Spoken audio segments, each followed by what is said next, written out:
3, 2, 1. Okay.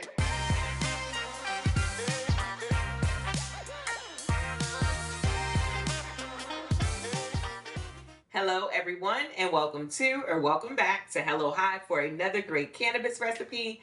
And today I'm showing you how to make something that's perfect for breakfast in the morning with a cup of coffee or some tea. I'm showing you how to make a lemon blueberry loaf, and we're only using one infusion, and it's canna butter. So let's get started. Now for this recipe, you'll need an egg, some granulated sugar, flour, milk, one large lemon, some fresh blueberries, baking powder, and of course, your can of butter. Preheat your oven to 350 degrees Fahrenheit and make sure you separate 2 tablespoons of flour in a separate dish to use later. Then in a medium-sized bowl,